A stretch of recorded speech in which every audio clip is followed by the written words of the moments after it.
নমস্কার বন্ধুরা, কেমন আছেন সবাই? আশা করি আপনারা সবাই ভালো আছেন, আমিও ভালো আছি। আমি আজকে চলে এসেছি নতুন একটা রেসিপি নিয়ে। আজকে বানাবো চিকেন রেজালা। চলুন তাহলে আমার সাথে আমার রান্নাঘরে। আমি এখানে 500 মতো চিকেন নিয়ে নিয়েছি, আর তার সাথে টক দই, জিরে গুঁড়ো, নুন আর গোলমরিচের গুঁড়ো দিয়ে খুব ভালো করে মেখে রেখে দেব। ও হ্যাঁ, আর ভুলে গেছি, আদা আর রসুনটা বেটে ওই আদা বাটা রসুন বাটা 1 চামচ করে নিয়ে নেবেন। নিয়ে খুব ভালো করে মেখে খানিকক্ষণের জন্য রেখে দিতে হবে।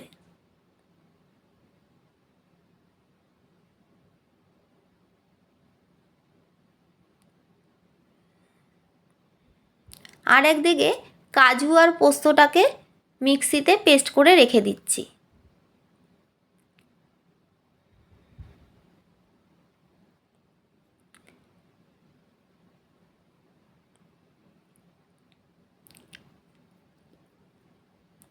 এইবার কড়াইতে তেল দিয়ে তেলটা গরম হয়ে এলে গোটা গরম মশলা, শুকনো লঙ্কা, তেজপাতা ফোড়ন দিয়ে কুচিয়ে রাখা পেঁয়াজগুলোকে দিয়ে দিতে হবে। পেঁয়াজগুলো যখন বাদামি রঙের হয়ে আসবে তখন আমি মাংসটাকে কড়াতে দিয়ে দেব। দিয়ে খুব ভালো করে মাংসটাকে কষাতে হবে যতক্ষণ না মাংস থেকে এই মশলা থেকে তেলটা বেরিয়ে আসে। এবার আমি দিয়ে দেবো পরিমাণ মতো জল, যাতে চিকেনটাও সেদ্ধ হয়ে যায় আর গ্রেভিটাও অনেকটা থাকে। এবার দিয়ে দিচ্ছি কাজু পোস্ত পেস্টটা।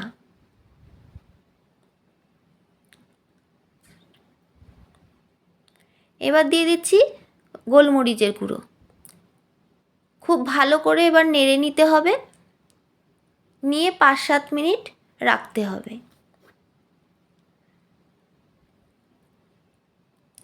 তারপরে দিয়ে দেবো 2টো কাঁচা লঙ্কা।